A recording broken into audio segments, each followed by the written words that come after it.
Selamat malam para pendengar Aksara Satu, berjumpa kembali di channel podcast Aksara Satu dengan saya Mangku Sanjaya. Dan saya Pekak Suta. Dan di hari ini di episode yang ke-20, tepatnya di hari Rabu tanggal 26 Mei 2021 dan juga merupakan bulan purnama. Ya, Bertepatan juga dengan Hari Raya Waisak ya hari rayanya umat Buddha seluruh dunia. Ya. Jadi kami dari Aksara Satu mengucapkan selamat Hari Raya Waisak kepada umat Buddha. Salam damai ya. Salam damai dari kita Aksara Satu. Dan kalau seumpama dibilang Waisak saat ini itu bertepatan pada tahun 2565 tahun Buddhis. Ya, kalau dalam bahasa Buddha Namo Buddhaya. Nama budaya. Tapi kalau dilihat dari tahunnya Kak Suta memang paling tua ya. Ya. 2565.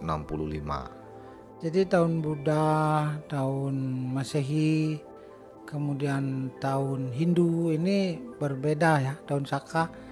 Kemudian juga tahun Hijriah. Ini ada 4 jenis tahun yang kita kenal di Indonesia. Itu yang paling tua adalah tahun Buddha. Buddha, ya. Kemudian setelah tahun Buddha adalah tahun Masehi. Tahun Masehi. Yang kita tahu saat ini adalah 2021. Ya. Kemudian tahun Saka saat ini adalah 1943. Iya, betul. Jadi ada 78 tahun lebih muda. Seperti biasa, Aksara Satu kembali lagi ke horoskopnya Kak Ya. Suta. Saat ini kita berada di Uku Pahang. Ya. Jadi Uku yang berada di nomor berapa tadi Kak Suta sebutkan, ke nomor 16. Oke. Uku nomor 16 ini namanya Uku Pahang. Uku Pahang. Kalau di Jawa Kak Suta namanya Sama juga Uku Pahang. Ya, jadi baik secara Bali, kalau di Jawa namanya Weton ya. Jadi namanya sama, Pahang. Ya, oke. Kalau saya kembali lagi ke horoskopnya di Pahang. Nah, kita biasa kan kalau horoskop pasti akan menyampaikan karakter, habis itu mungkin dari ekonominya atau kesehatan secara umum. Jadi ini dasar aja, karena kita masih tetap di episode yang pertama. Bukan episode yang pertama, season yang pertama. Season yang pertama sampai nanti berakhir di Uku Watu Gunung. Ya. Nah, saat ini Uku Pahang Kak Sutana. Tapi kalau Uku Pahang ini menurut Warige, apakah ada hubungannya dengan kemarin kita sempat membahas Uku Medangsio. Medangsio. Nah, di Uku Pahang ini ada, saya baca di sumber Warige, yaitu adanya kurang sabar. Nah, apakah di Uku Pahang ini ada korelasinya di Uku Medangsio, atau bagaimana menurut lebih detailnya di kacamata Kak Suta? Di dalam Uku Pahang ini memang di beberapa sumber menyebutkan adalah tingkat emosionalnya cukup tinggi ya. Oke. Itu kebetulan pada saat ini kita menyampaikan informasi tentang Uku Pahang bertepatan dengan hari Waisak. Iya. Kenapa hari Waisak kita kaitkan saat ini? Yang notabene mungkin banyak orang di seluruh dunia mungkin tahu, atau di Indonesia orang tahu bahwa Sang Buddha ini adalah mengajarkan bagaimana menjadi orang yang betul-betul memiliki kesabaran tingkat tinggi. Nah, jadi tentunya warning kita saat ini untuk orang-orang yang terlahir pada Uku Pahang, sesuai dengan apa yang pernah saya baca di dalam beberapa sumber, adalah orang-orang yang memiliki tingkat emosional yang cukup tinggi. Karena dia tidak sabaran, kemudian dia suka berlebihan di dalam menyampaikan kata-katanya. Kemudian banyak juga hal yang sebetulnya bersifat baik di dalam diri orang yang terlahir pada Uku Pahang. Beda dengan Uku yang lain, walaupun dia emosional dan kadang orangnya susah dikendalikan. Tetapi orang-orang yang terlahir di Uku Pahang ini adalah orang-orang walaupun tidak sabaran, walaupun dia suka emosi, tetapi dia tidak pernah ingkar janji. Ya, Artinya orang yang selalu apa yang dia katakan, apa yang dia janjikan atau yang dia ingin sampaikan kepada orang selalu akan menjadi bagian untuk ditepati. Jadi tidak suka berbohong. mhm, Nah, dan orang-orang yang terlahir pada Kupang ini memang secara ucapan mungkin mereka agak kasar ya. iya, Jadi kontrolnya mungkin agak kurang. Bagi beberapa orang yang mendengar akan dianggap bahwa orang-orang yang sedikit tidak peduli dengan lawan bicaranya. Yang penting apa yang dia rasakan adalah ingin dia sampaikan. Jadi ketika dia merasa ini tidak benar atau merasa bahwa ini adalah salah satu kesalahan, maka dengan suara lantang dia menyatakan bahwa ketidakcocokannya. Mungkin disampaikan dengan bahasa kasar dan lain sebagainya. Sehingga di dalam beberapa sumber disampaikan ini kategorinya kadang-kadang dia menyampaikan bahasa atau kata-katanya mungkin agak kasar. ya. Kalau saya contohkan itu kelewatan lah kan istilahnya. Kalau bahasa berlebihan, konotasinya kan banyak. Berlebihan mungkin yang dia bilang A-nya banyak, maksudnya adalah berlebihan adalah kelewatan. Ya. Jadi kalau ngomong, Artinya kalau dia lagi dalam konteks emosi ya, ya jadi kelewatan suka gitu. kelebihan, artinya berlebihan. Berlebihan. Jadi ya seperti, tapi kalau konotasinya di daerah Singaraja, Kak Suta, itu normal. Jadi kalau tergantung daripada bahasa pergaulan ya. Iya, Ketika emosi tentu bukan hanya bahasa ya, betul. dari bahasa tubuh, bahasa segalanya akan menentukan orang itu dalam konteks yang emosi atau tidak. Iya, Sehingga bisa dikategorikan ini lagi marah, ini Iya, lagi begini. Nah, tapi orang-orang yang terlahir pada Kupang ini adalah orang-orang yang artinya hemat. oke. Nah, orang-orang yang tidak suka dengan hal-hal boros. Hmm. Ya, kenapa? Karena dalam bahasa beberapa sumber menyebutkan lumbungnya tertutup. Wow, arti lumbung tertutup kan banyak yang mengartikan lumbung tertutup rezekinya tidak masuk. Gimana maksudnya ini, Kak? Bahasa lumbung tertutup dengan lumbung terkunci itu beda. Oh gitu. Jadi Wah, ada. ketika orang boros, lumbung terbuka. Mhm, Jadi ada beberapa kategori lain yang menyebutkan bahwa orang ini boros. mhm. Tapi orang yang terlahir pada Kupang ini sebagian besar orang yang Lumbung tertutup. hemat ya. Artinya Bukan pelit kah? tidak, dia tidak pelit, cuma dia pintar sebetulnya bersosialisasi. Tetapi kadang-kadang orang ketakutan karena sifat suka marahnya.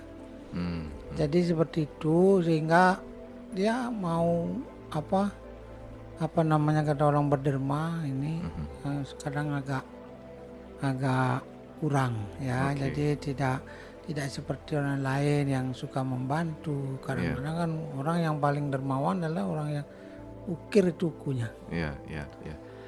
Tapi kalau Pak Madi bilang yang saya lihat di Warige memang yang paling saya suka membaca ini adalah menepati janjinya, Kak. Ya, Jadi janji ini yang lebih dominan saya lihat dalam karakter Pahang. Karena apa? Biasanya kan korelasi antara orang yang kurang sabar, udah gitu emosi, dan kadang-kadang di saat emosinya dia kelewatan untuk berkata-kata, tapi dia bisa loh menepati janji dan sangat-sangat konsisten dengan janjinya. Nah, Ya. itu yang saya suka dengan karakter seperti ini. karena seperti apa yang kita sampaikan di awal bahwa tidak ada satupun yang walaupun secara beberapa hal mungkin akan sama dengan hal-hal sebelumnya, tapi kita dalam beberapa hal nanti tentu pasti akan berbeda. Kenapa berbeda? Orang marah belum tentu semuanya jelek, artinya semuanya tidak baik. Ya. Makanya seperti yang kita sampaikan tadi, ada beberapa hal positif yang dia miliki. Dia tidak suka ingkar janji. Dia nilai setianya pun terhadap pasangan cukup luar biasa. Wah, oke. Jadi Ini pilihannya juga menjadi salah satu pilihan. kesetiaan dia terhadap pasangan, artinya tanggung jawab dia terhadap keluarga, ini sangat bagus. Oke. Sehingga orang-orang yang terlahir Kupang ini memang kalau mungkin di dalam kehidupan normal kita banyak menjumpai orang-orang seperti itu ya. Walaupun dia emosional, suka marah, suka